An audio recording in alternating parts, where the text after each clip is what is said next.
কোরআন মাজিদ শেখার আগে আমরা যে অক্ষরগুলোর উচ্চারণের পার্থক্য শিখি না, তো না শেখার কারণেই আমাদের কোরআন মাজিদ পড়া শুদ্ধ হয় না। অর্থাৎ আপনাকে অবশ্যই বুঝতে হবে এখানে হামজা এবং আইনের উচ্চারণ কিভাবে হবে, তারপরে হচ্ছে সদ, সিন, শিন, সা, এই চারটা অক্ষরের মধ্যে কি পার্থক্য আছে এই বিষয়টা বুঝতে হবে। তারপরে আরো আছে জা, জাল, র, জিম, এই চারটা অক্ষরের মধ্যে কি পার্থক্য এটা বুঝতে হবে। তারপরে দেখুন আরো আছে দাল এবং দদের উচ্চারণের মধ্যে কি পার্থক্য এটা বুঝতে হবে। তা এবং তয়ের উচ্চারণের মধ্যে পার্থক্য কি এটাও বুঝতে হবে। তারপর হা এবং হা এই দুটো অক্ষরের মধ্যে কি পার্থক্য আছে এটাও আপনাকে বুঝতে হবে। তো এরকম অনেকগুলো অক্ষরে আছে, আপনাকে প্রত্যেকটা অক্ষরের পার্থক্য বুঝতে হবে। তো আজকের এই ভিডিওতে আমরা আপনাদেরকে উদাহরণের মাধ্যমে খুব সুন্দরভাবে শিখিয়ে দিব। তো অবশ্যই যারা কোরআন মাজিদ পড়তে পারেন, পড়া শুদ্ধ হচ্ছে না, তাদের জন্য আজকের এই ভিডিওটা খুবই গুরুত্বপূর্ণ। দেখুন এখানে আলিফ ও আইনের উচ্চারণের পার্থক্য দেওয়া হয়েছে। আমরা সবাই জানি যখন আলিফের উপরে এরকম জবর, জের এবং পেশ থাকবে তখন সে আলিফটাকে হামজা বলা হবে, ঠিক আছে? তাহলে এটা হচ্ছে আলিফ, এটা হচ্ছে আইন। আর আলিফ উপর জবর জের পেশ থাকলে তখন এটা হামজা হয়ে যায়। তাহলে হামজার উচ্চারণটা হচ্ছে আমরা গলার শুরু থেকে বলি হামজা এরকম, আর আইনের উচ্চারণটা করি হচ্ছে গলার মাঝখান থেকে, কণ্ঠের মাঝখান থেকে। এখানে দেখুন আমি আলিফটাকে হামজা ধরবো, এখানে হামজা ও আইনের উচ্চারণ আয় এর মতো মনে হয়। আলিফ বা হামজা উচ্চারণ করার জন্য গলা বা কণ্ঠের মধ্যখান থেকে মুখ হা করে স্বাভাবিকভাবে বলতে হয়। আর আইন উচ্চারণ করতে হবে, যেখানে দেখুন লেখা আছে আইন উচ্চারণ করতে হবে গলার কণ্ঠের একটু উপর থেকে বা মাঝখান থেকে। হ্যাঁ, মাঝখান থেকে আমরা চাপ দিব, চাপ দিয়ে চিকন করে আমরা উচ্চারণ করবো। এখানে বাংলা অনেক কিছু লেখা আছে, আপনারা একটু পড়ে নিন। যেমন আমি যদি এখন উচ্চারণটা করি হামজা জবর আ, আর এটা হবে আইন জবর আ। দেখুন উচ্চারণগুলো একটু খেয়াল করুন। হামজাটা আসবে হচ্ছে গলার শুরু থেকে, হামজা জবর আ, আর আইনটা আসবে গলার মাঝখান থেকে, আইন জবর আ, আ, আ, এরকম একটু চাপ দিয়ে বলতে হবে, আইন জবর আ। তো এই দুটোর উচ্চারণের পার্থক্য আপনাকে বুঝতে হবে। জের দিয়ে যদি আমি উচ্চারণ করি, ধরেন আমি এটা মনে মনে জের দেই, তাহলে হবে হামজা জের ই, আর এখানে হবে আইন জের ই, হামজা পেশ উ, আইন পেশ উ, এরকম, ঠিক আছে? আপনাকে এরকম ভাবে সুন্দর বুঝতে হবে, আইন পেশ উ। তো এই হামজা এবং আইনের উচ্চারণটা যদি না বুঝেন তাহলে কিন্তু আপনি কোরআন মাজিদ পড়া কখনো শুদ্ধ হবে না। আমি যদি এখানে উদাহরণ দেখি, এই যে এটা হলো হামজা আর এই যেটা হচ্ছে আইন লালটা, তো উচ্চারণ হবে ওয়ালা আনতুম, আং স্পষ্ট ভাবে, আং এখানে চাপ দেওয়া যাবে না, স্বাভাবিকভাবে আমরা গলা শুরু থেকে বলবো ওয়ালা আনতুম আ, এখন চাপ দিয়ে বলতে হবে আবিদুনা মা আ'বুদু। প্রথম উচ্চারণ হামজা গলা শুরু থেকে আসবে, তারপরে হামজা গিয়ে ধরতেছে আইনকে, হামজা গিয়ে আইনকে ধরবে, তাহলে হবে আ, গলা শুরু থেকে মাঝে চলে যেতে হবে, আ'বুদু, আ'বুদু, এরকম। তাহলে আমি উচ্চারণটা আবার করি ওয়ালা আনতুম আবিদুনা মা আ'বুদু, এরকম ভাবে, ঠিক আছে? তারপর দেখুন এখানে চারটা অক্ষর সদ, সিন, শিন এবং হচ্ছে সা।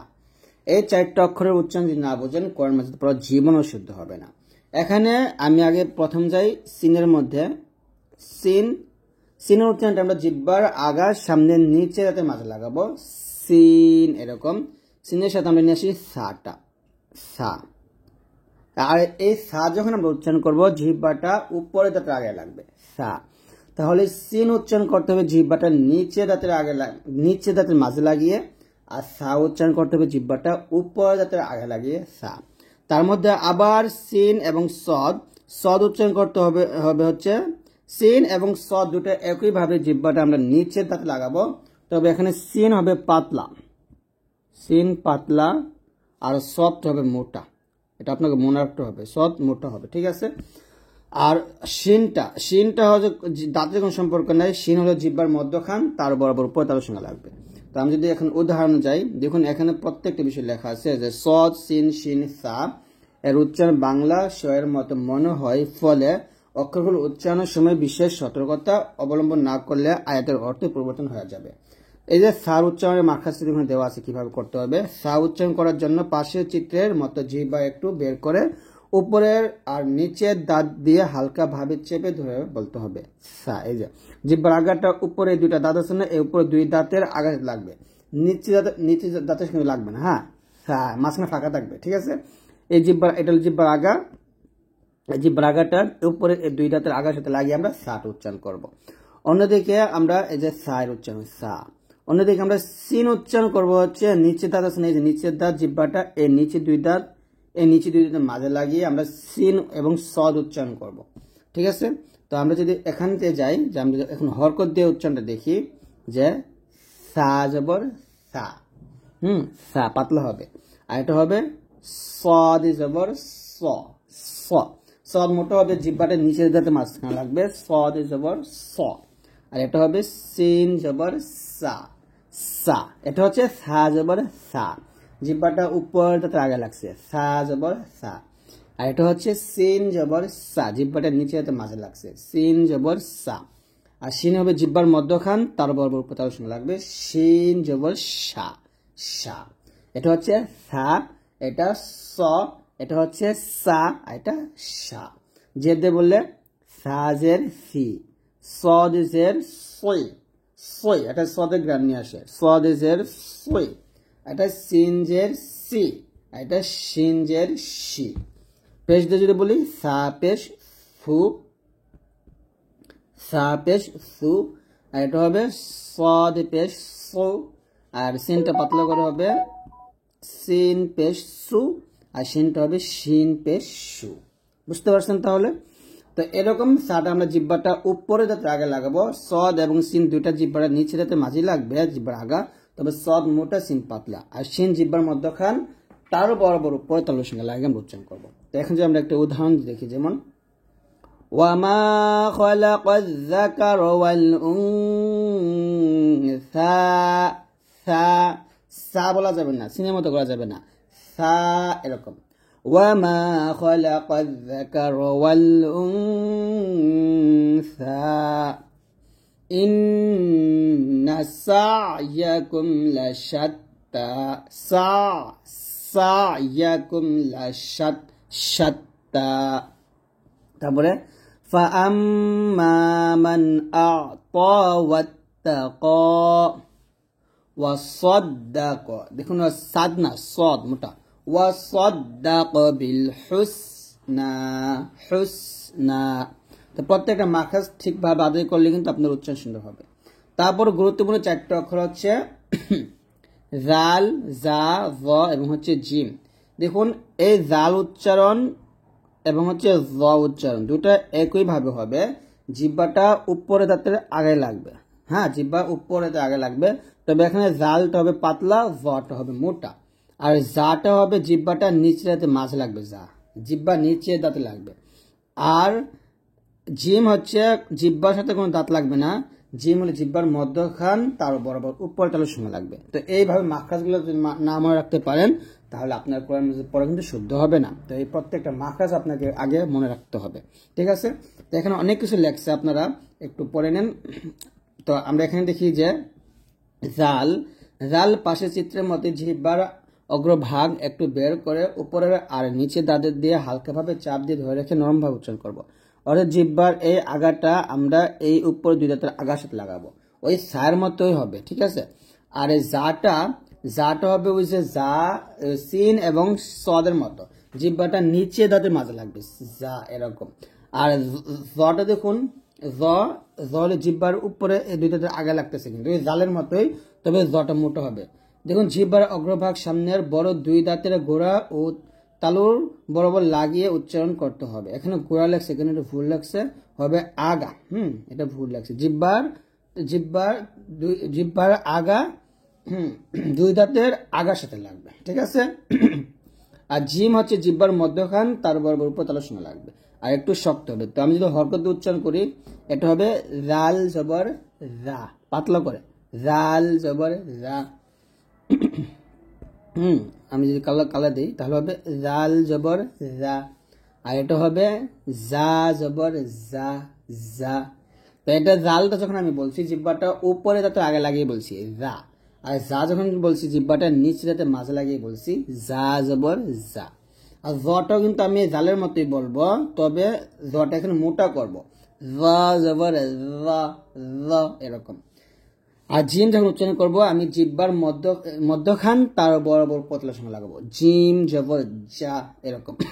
তাহলে হবে জাল জবর জাল জবর জা, জা জবর জা, র জবর র, জিম জবর জা।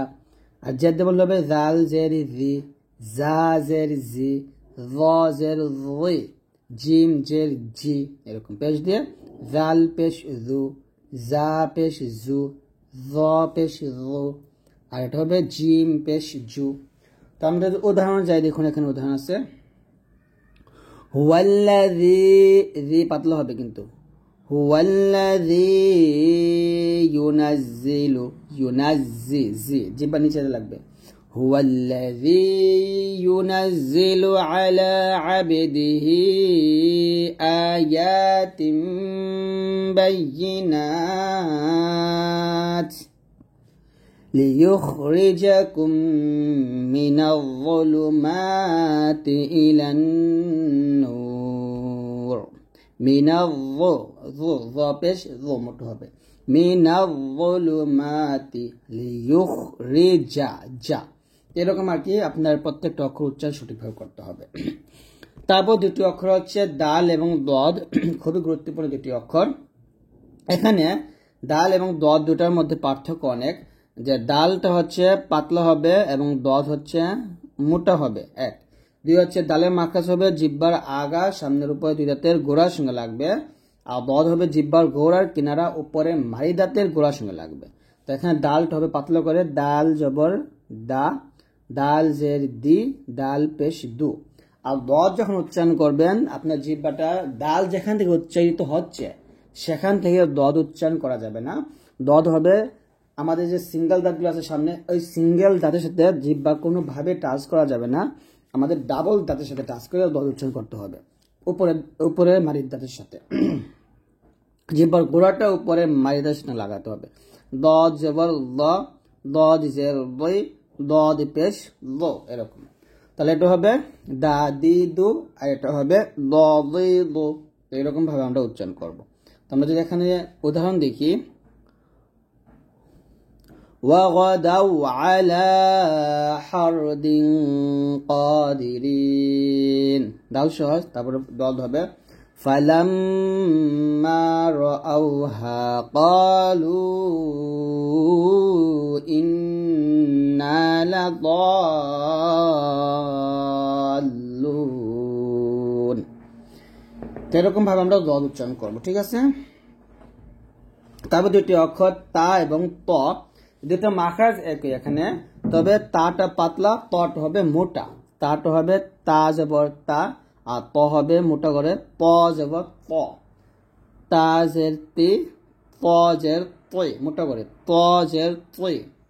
তা পেশ তু, এটা হবে ত পেশ তু মোটা হবে। এটা হবে তা তি তু, আর ত যখন উচ্চারণ করবেন এটা তর ভাব নিয়ে বলতে হবে, প তৈ পো, প তৈ পো এরকম। আর অবশ্যই ত উচ্চারণ করার সময় ঠোঁট গোল করা যাবে না। যদি আমি উদাহরণ দেখি তাহলে হবে ওয়ামরাআতুহু তাপেশতু, ওয়ামরাআতুহু হাম্মালাতাল হাতাব। আমরা অনেক সময় এখানে ত, তাই আমরা তাটাকে লাতল বলে ফেলি, এরকম ভুল করে, অথবা লাতাল হাতাব বলে ফেলি। এই যে তার জায়গায় ত বা তর জায়গায় তা, এটা কিন্তু পরে হারাম, এই ভুল করা যাবে না। তাহলে এখানে বলতে হবে ওয়ামরাআতুহু হাম্মালাতাল হাতাব, হাতাব এরকম ভাবে, ঠিক আছে। তারপর যদি আমরা দেখি একটা উদাহরণ, ওয়াত্তিনি ওয়াজ্জাইতুন, দেখুন তুন, আর এটা হবে ওয়াতুরে, এটা হলো তু, এটা তু মোটা করে, ওয়াত্তিনি ওয়াজ্জাইতুন ওয়াতুরি সিনিন, এরকম ভাবে। ঠিক আছে, তো তা এবং তর উচ্চারণটা খুবই গুরুত্বপূর্ণ। সবচেয়ে বেশি গুরুত্বপূর্ণ হচ্ছে এই যে একটা হা আর একটা হচ্ছে হা, দুটো অক্ষর কিন্তু এক না, দুটো অক্ষরই আলাদা। একটা হচ্ছে হা আর একটা হচ্ছে হা, হা এবং হচ্ছে কি হা। ঠিক আছে, তো হাটা হচ্ছে গলার মাঝখান থেকে আমরা চাপ দিয়ে বলবো, যেখানে লেখা আছে হা ও হা, এই অক্ষর দুটোর উচ্চারণ বাংলা হয়ের মতো। হা গল হা এর উচ্চারণ স্বাভাবিকভাবে বাংলা হয়ের মতো। আর অন্যদিকে হার উচ্চারণে করতে হবে কণ্ঠনের উপরের অংশ থেকে বা মাঝখানের অংশ থেকে। শীতের দিনে মুখ থেকে ইচ্ছাকৃত ভাব বের করলে যে রকম শব্দ হয় সেভাবে আমরা উচ্চারণটা করবো। যাই হোক, এখানে যা লেখছে আমার মতো আমি বলবো যে এই হাটা আপনারা গলার শুরু থেকে বলবেন, আর এই হাটা গলার মাঝখান থেকে চাপ দিয়ে চিকন করে বলবেন।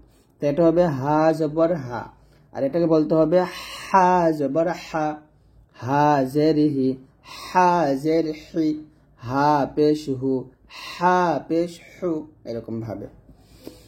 যে আমরা যদি উদাহরণ চাই দেখুন, ফাসাব্বিহ বিহামদি রাব্বিকা ওয়াস্তাগফির ইন্নাহু, হু পাতলা, হু না কিন্তু হু, ইন্নাহু কানা তাওয়াবা, এরকম পড়তে হবে। তারপর দুটি অক্ষর হচ্ছে কফ এবং হচ্ছে কাফ।